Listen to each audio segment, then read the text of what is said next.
Hello আমার Facebook family. তো যারা ভিডিওটা কাঁথি থেকে দেখছো অবশ্যই তারা ভিডিওটা মনোযোগ সহকারে দেখো। তো জায়গাটা কি চেনা চেনা লাগছে? তোমাদের আজ নিয়ে চলে এলাম কাঁথির ওপরে সেরা সেরা রিসোর্ট। তো রিসোর্ট তো অনেক ঘুরেছো তোমরা, তো এই রিসোর্টে কে কে গেছো বলো, কাঁথির উপর থেকে যারা ভিডিওটা দেখছো। আর যারা অন্য জায়গা থেকে দেখছো তারাও অবশ্যই জেনে নিও কাঁথির উপরে এত সুন্দর রিসোর্ট আছে আমার কন্টাইতে। ঠিক আছে, দীঘার সাইডে কন্টাই। তো বন্ধুরা, এটা হচ্ছে রূপশ্রী স্ট্যান্ড, সঙ্গে রসলপুর রাস্তা, শেরপুর রাস্তায় পড়ে, ক্ষেত্রমণি স্কুলের সামনে দিয়ে রাস্তাটা। তো বন্ধুরা, এর আগে কি তোমরা এসেছো গ্রিন অ্যান্ড গ্লোরি?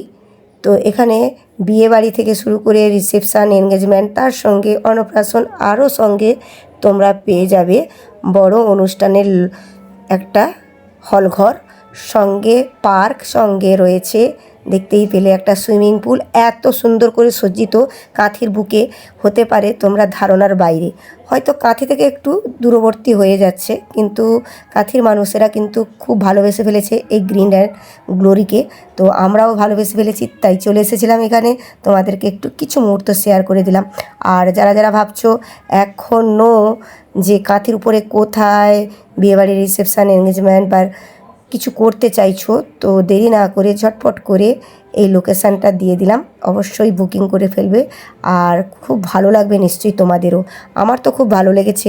তো এটা আমার দ্বিতীয়বার আসা। তোমরা যারা ভিডিওটা দেখছো আমাকে অবশ্যই কমেন্টে জানিও তোমরা এই রিসোর্টে এসেছো কিনা আগে, আর তোমাদের কেমন লেগেছে এসে, আর ভিডিওটা দেখেও তোমাদের কেমন লাগলো অবশ্যই জানিও। তো দেখতেই পেলে সুইমিং পুলের পরে এটা বড় হল ঘর, তারপরে রয়েছে সঙ্গে পার্কে ছেলে মেয়েদের জন্য খেলার যাবতীয় জিনিসপত্র পেয়ে যাবে, আর সঙ্গে রয়েছে রেস্টুরেন্ট।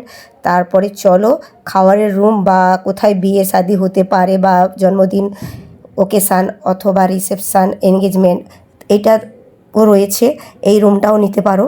তার সঙ্গে আরও একটা বড় হল রুম রয়েছে, সেটাও তোমাদেরকে শেয়ার করব। তো কেমনভাবে ডেকোরেট করেছে ওইটাই তোমাদেরকে দেখাচ্ছিলাম। লাইটের ডেকোরেটটা এত আমার ভালো লেগেছিলো, তাই ক্যামেরা না করে থাকতে পারলাম না। একবার যেহেতু এসছি তোমাদেরকে সব কিছু শেয়ার করে ছাড়লাম। তো চলো খাওয়ার জায়গাটা নিয়ে যাচ্ছি। এখানে একটা গণপতি বাপ্পা ছিল, আগের বাড়ি যখন এসেছিলাম ওই বিয়েবাড়ির রিসেপশানেই এসেছিলাম, তো এখন নেই। তো একটাই ভুল রয়েছে যে এত বড় রিসোর্ট, সামনে একটা ঠাকুরের মূর্তি নেই। গণপতি বাপ্পা হোক, রাধাকৃষ্ণ হোক, যার যাকে ভালো লাগে একটা ঠাকুরকে রাখা উচিত, কি বলো? আর ওইটাই মিস্টেক হয়ে গেছে এখানকার কর্তৃপক্ষ। যারা যদি দেখে থাকে এই ভিডিওটা, অবশ্যই একটা ঠাকুরের ব্যবস্থা করে ফেলবে পরের বারে, আমি আশা করতে পারি। তো বন্ধুরা, এটা হচ্ছে খাওয়ার জায়গা দেখতেই পেলে। তো হ্যালো বন্ধুরা, তো কেমন লাগলো আমার গ্রিন অ্যান্ড গ্লোরি কন্টাইয়ের উপরে এত সুন্দর চকমকে রিসোর্ট? তো আমার তো খুব ভালো লেগেছে, তোমরা পারলে একবার ঘুরে যেও। তো বন্ধুরা, দেরি না করে কাঁথির উপর থেকে যারা দেখছো তারা অবশ্যই গ্রিন অ্যান্ড গ্লোরি থেকে ঘুরে যেও, আমি আর একবার রিকোয়েস্ট করলাম। তো বন্ধুরা, ভিডিওটা কেমন লাগলো? আর যারা তখন আমার ভিডিওটা ধৈর্য সহকারে দেখছিলে, ফেসবুকে তো ধৈর্য সহকারে সব কিছু করতে হয়, তো ধৈর্য সহকারে যারা তখন আমার সাথে ছিলে, ভিডিওটার সঙ্গে ছিলে, আর কেমন লাগলো একটা গঠনমূলক কমেন্ট করে এই ভিডিওটাতে রেখে দিয়ে যাও। আর কমেন্টের রিপ্লাই অবশ্যই অবশ্যই আমি দিয়ে থাকি, আর পেয়ে যাবে। তো বন্ধুরা, চলো ভালো থেকো, সুস্থ থেকো। আবারও কোনো ব্লগের সঙ্গে আমি তাড়াতাড়ি আসছি, আর তোমরাও মনোযোগ সহকারে কাজ করো, সেটাই বলছি। আমরা সকলের পাশে থাকবো, ফেসবুকে একটাই সূত্র। তো বন্ধুরা, তো এখনকার মতো টাটা, ভালো থেকো সকলে। তো গুড নাইট।